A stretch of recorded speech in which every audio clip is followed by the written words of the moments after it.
Ce journal vous est offert par le FPI, Fonds de promotion de l'industrie, votre partenaire privilégié pour la réussite de vos projets.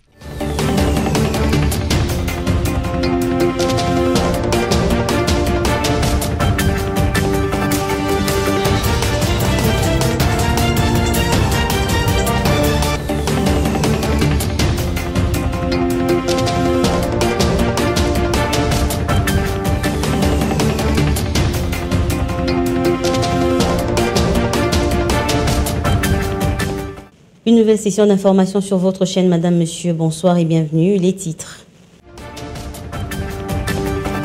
Au Sénat, les élus proclamés provisoirement par la CENI sont invités à prendre part à la séance d'ouverture de la session extraordinaire 2024-2028 du mardi 14 mai, un communiqué à lire dans cette édition.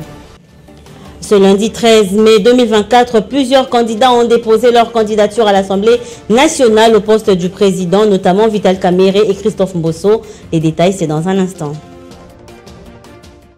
Voilà tout pour les titres. Encore une fois, bonsoir et merci. Si vous nous rejoignez, le chef de l'État, Félix-Antoine Tshisekedi, a reçu à la Cité de l'Union africaine une délégation des chefs coutumiers, les leaders religieux et les opérateurs économiques de la communauté Nandé ressortissant de la province du Nord Kivu. Au menu de leur échange, la situation sécuritaire dans l'Est, le bombardement du camp des déplacés des Mugunga ainsi que la question socio-humanitaire. Regardez. La situation sécuritaire dans la partie est de la République reste jusqu'ici la préoccupation majeure de tous les Congolais. Dans le Nord Kivu, la communauté Nandé, l'une des communautés qui continue à payer les lourds tributs de cette situation, est venue échanger avec le chef de l'État sur le voies et moyens de restaurer la paix. Une délégation Nandé, composée des chefs coutumiers, des leaders religieux et opérateurs économiques, a eu un long échange dans la soirée de ce samedi avec le président de la République, Félix-Antoine Tshisekedi Tshilombo. Après plus de 2 heures de discussion, les leaders Nandé ont fait part de leur satisfaction. Leur message a retenu la particulière attention du père de la nation. Nous sommes d'abord venus présenter les civilités au président de la République parce que depuis qu'il est installé pour son 2e mandat, on n'avait jamais eu l'occasion de venir le voir. Et deuxièmement, nous sommes venus lui présenter la situation que nous traversons chez nous à l'Est, plus particulièrement au Nord Kivu. C'est la situation de la paix parce que là, nous vivons vraiment une situation critique. Les massacres, les viols, les kidnappings, les incendies de véhicules, de maisons et tout qu'on sort. Il nous a encouragés de continuer à prier et nous unir tous pour la recherche de la paix. Et si aussi continuer à communiquer en cas de nécessité, il faut qu'on lui donne chaque fois des informations parce que nous qui sommes sur le terrain, nous pouvons être bien informés que lui. La question sur le massacre du camp de réfugiés à Mugunga, à Goma, était également sur la table des discussions. Le président de la République a rassuré de son implication pour retrouver la paix dans le Nord Kivu. Sur cette question, il a reconnu que l'agresseur est là et que les stratégies sont montées pour que ce problème puisse prendre fin. Il y aura même une journée spéciale qui sera décrétée au niveau de la République pour commémorer les victimes de l'Est en général et du Nord Kivu en particulier, mais aussi nous avons parlé de la question socio-humanitaire pour indemniser les gens, pour consoler les gens, mais aussi pour s'occuper de plus en plus concrètes des besoins des déplacés. Déterminé à restaurer la paix dans l'Est du pays, le président Félix Tshisekedi a encouragé la délégation de ne pas baisser les bras et de ne pas se laisser manipuler par les agresseurs. Et puis on va prendre ce communiqué comme promis, conformément aux dispositions de l'article de la Constitution de la République démocratique du Congo. Les honorables sénateurs 4e législature de la 3e République proclamés provisoirement élus par la CENI le 30 avril dernier sont invités à prendre part à la séance d'ouverture de la session extraordinaire de la législature 2024-2028 qui se tiendra ce mardi 14 mai 2024 à 11h précise dans la salle des conférenciers internationaux du Palais du Peuple sous la présidence des secrétaires généraux du Sénat. Notez bien, le port du badge est vivement souhaité. Restons toujours au Sénat où le Premier ministre sortant Jean-Michel Samalou Condé a officiellement annoncé sa candidature au poste de président du Sénat. Cette décision intervient alors qu'il s'est identifié en tant que sénateur élu du Haut-Katanga. Notons que sa plateforme politique dynamique Agissant et Bâtissons est sortie du lot en s'alignant à la deuxième place de la majorité présidentielle en termes notamment de nombre d'élus à tous les niveaux. Veut être au centre de toutes les actions pour aider le président de la République, Félix Antoine Tshisekedi Tshilombo, à matérialiser sa vision, celle du développement du pays. Nous y reviendrons dans nos prochaines éditions. C'est lundi 13 mai 2024 marque le dernier jour pour le dépôt des candidatures au poste du bureau définitif de l'Assemblée nationale. À cet effet, plusieurs candidatures ont été enregistrées à tous les niveaux, notamment celle de Vital Kamerhe qui a postulé comme candidat président du bureau définitif de la Chambre basse du Parlement, tel que voulu par l'Union sacrée de la Nation. Je vous propose de suivre Vital Kamerhe après le dépôt de sa candidature.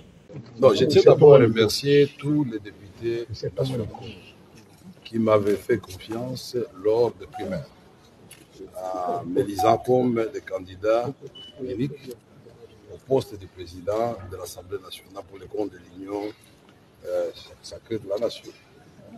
Mais je remercie aussi le président de la République qui est la haute autorité de l'Union sacrée. Le peuple congolais sera correctement représenté dans cette salle et sa voix, ses désidérateurs, ses cris de détresse seront relayés par les honorables députés. Ça sera un véritable temps de la démocratie. Et je souhaite bonne chance à tous les candidats aux différents postes, que la démocratie l'emporte, que la sérénité revienne dans le cœur des gens, parce que nous avons beaucoup de défis qui nous attendent. La guerre à l'Est, les défis de la pauvreté que nous devons combattre et tout le reste. Donc nous sommes une institution importante au cœur de beaucoup des enjeux. Toujours à l'Assemblée nationale, une polémique se dégage contre le ticket désigné par le Présidium de l'Union sacrée pour les futurs postes au sein du bureau définitif de cette institution. Certains élus de cette plateforme politique estiment que ces candidatures sont teintées des clientélismes et de népotisme. Isaac Popima pour le commentaire. Hormis la candidature de Vital Kamerhe de l'UNC à la présidence, Jean-Claude Tshilumba de l'UDPS à la première vice-présidence et celle de Jacques Joly de l'AB comme rapporteur, selon la liste de la composition du bureau de l'Assemblée nationale voulue par le présidium de l'Union sacrée qui a fuité dans la presse. Le ticket présenté par ce dernier est contesté par un groupe des élus de cette plateforme politique, notamment à cause de la présence de Christophe Mbosso, Serge Bahati, fils de Modeste Bahati Lukwebo, mais aussi du fait de la présence de Caroline Bemba, sœur de Jean-Pierre Bemba. À l'exemple de Steve Mbikaï, membre du collectif des députés nationaux dits républicains, qui a réagi à travers son compte X, il estime que ces candidatures sont teintées de népotisme. Face à cela, au mouvement de libération du Congo, les réactions ne se sont pas fait attendre. On a voulu entendre ces mêmes réactions lorsque Jean-Pierre Bemba avait soutenu la candidature de l'honorable Lembi, alors rapporteur de l'Assemblée nationale. Lorsqu'il en était pour le rapporteur adjoint, à l'époque, l'honorable Lungwana. Lorsqu'il en a été au gouvernement, Bemba présentait Bazaïba, ce n'était pas un problème. Ces gens qui refusent ne sont pas du MLC. Ces gens qui s'opposent ne sont pas du MLC. Comme je l'ai dit au début, c'est simplement la volonté de nuire qui les habite, simplement. Il s'y est de noter que la mise en place de ce bureau définitif est une étape importante car ce bureau permettra à l'Assemblée nationale de jouer son rôle dans les urgences du pays. Autre chose, la population congolaise et les acteurs politiques se plaignent tous les jours du retard de la sortie du gouvernement souminois qui prend de plus en plus du temps. Mais la seule question qui se pose est celle de savoir ce qui serait à la base de ce blocage. Tentative de réponse dans cet élément de Roger Matadi. 2024 que la République démocratique du Congo avait connu un nouveau Premier ministre au nom de Judith Suminwa Tuluka. Mais voilà, 33 jours après, le gouvernement des Souminois s'est fait encore attendre. Une situation qui inquiète les institutions politiques issues des élections du 20 décembre 2023. L'Assemblée nationale, les Sénats et les gouvernements peinent à fonctionner à cause du blocage observé dans le partage des postes entre les acteurs au pouvoir. Cette situation est de plus en plus décriée par plusieurs Congolais, en majorité acteurs de la société civile, dont Jean-Claude Katende, président de l'Association africaine de défense des droits de l'homme, Azado.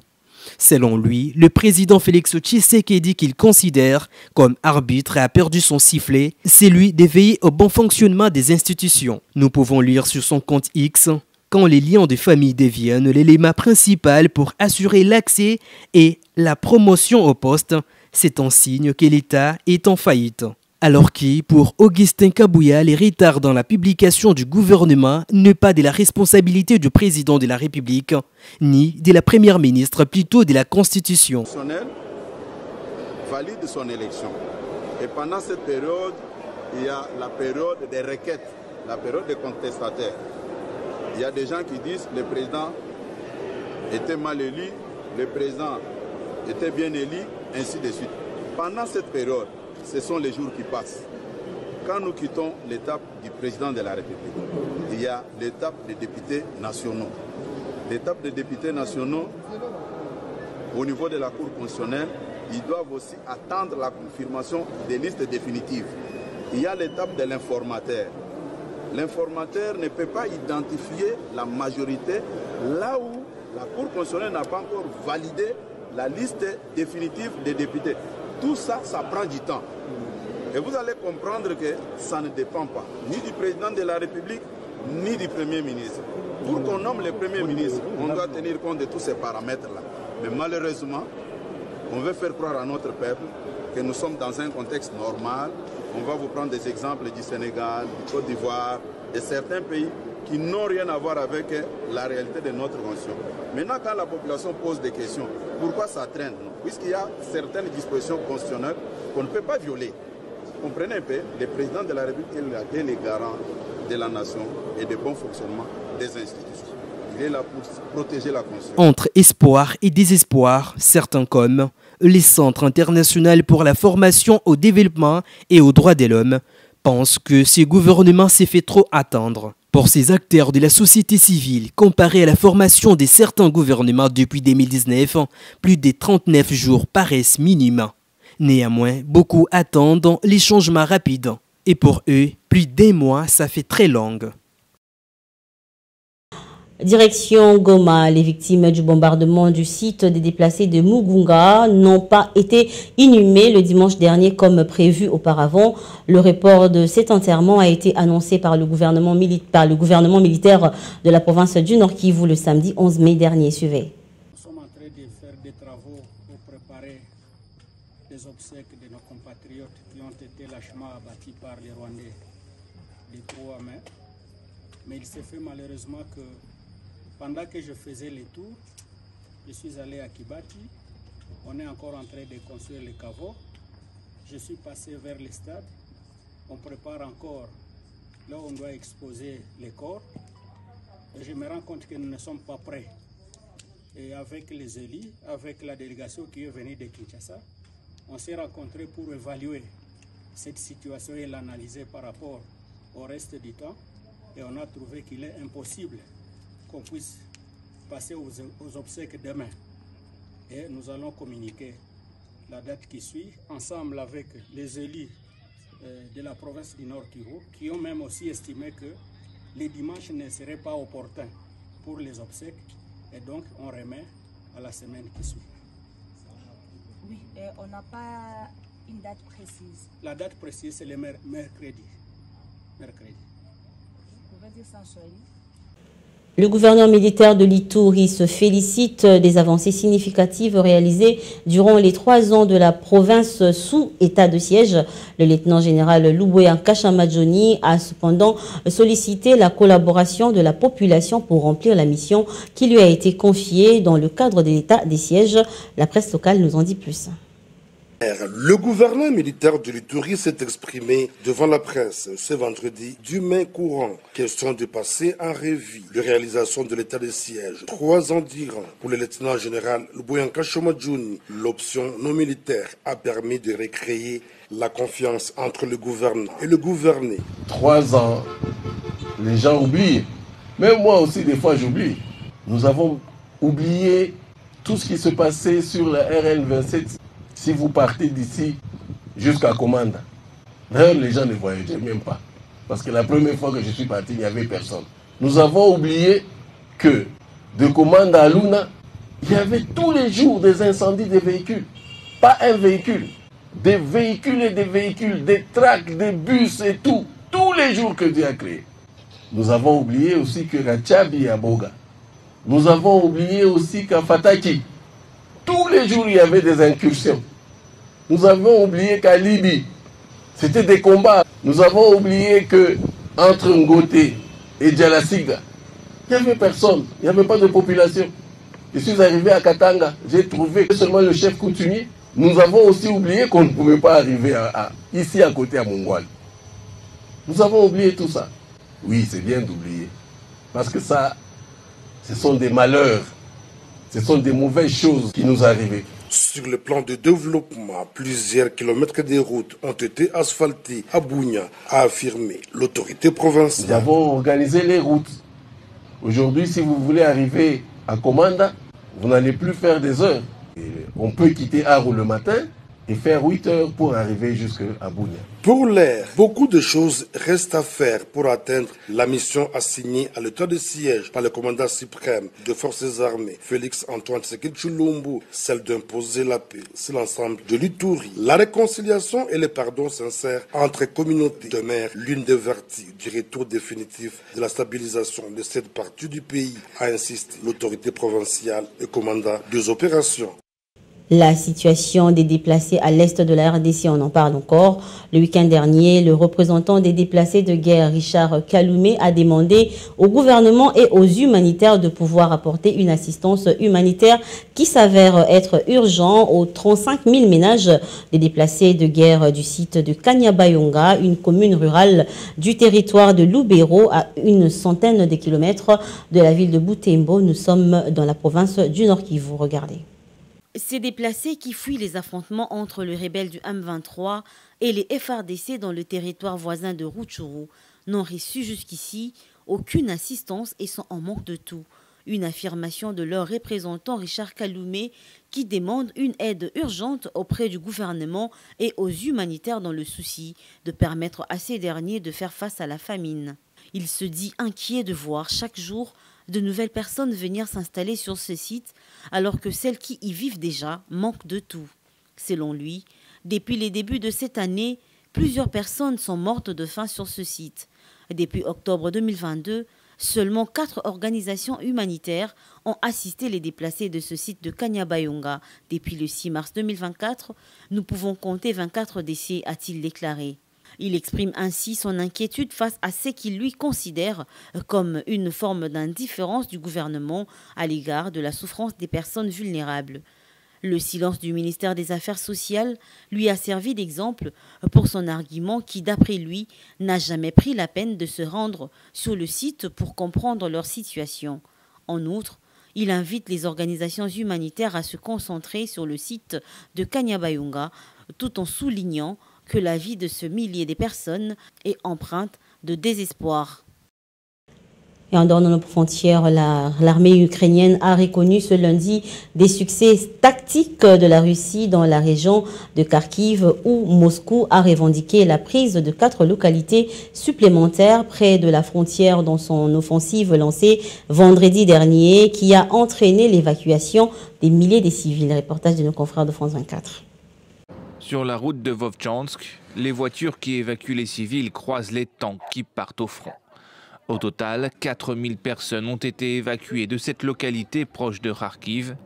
L'armée russe est désormais aux portes de la ville. À moins d'1 kilomètre d'ici, ils se battent avec des armes automatiques, à 500 mètres le long de la rivière Vovcha. Sur le terrain, la situation reste très compliquée pour les forces ukrainiennes. Kharkiv, la deuxième plus grande ville du pays, est désormais en ligne de mire de la Russie.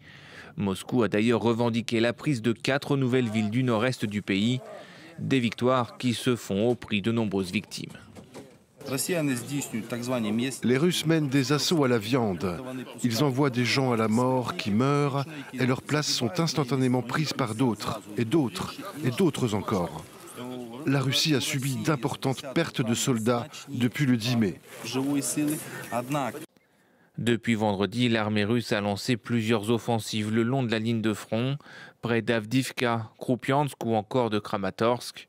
Des attaques que les Ukrainiens tentent de repousser en infligeant le plus de pertes possibles à l'ennemi.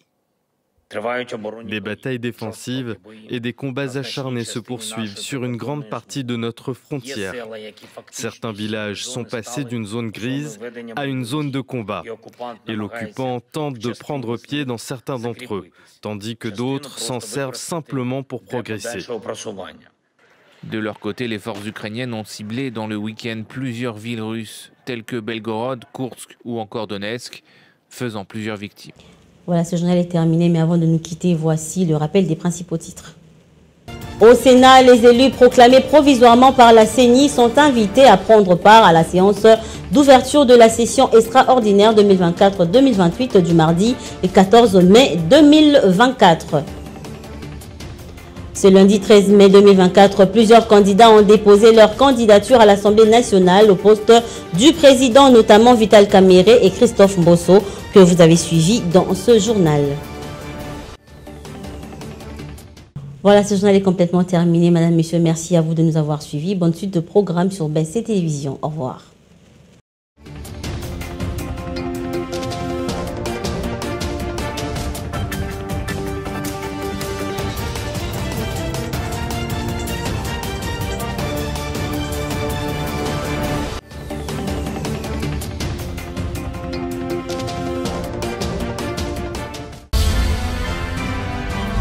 Ce journal vous a été offert par le FPI, Fonds des promotions de l'industrie, votre partenaire privilégié pour la réussite de vos projets.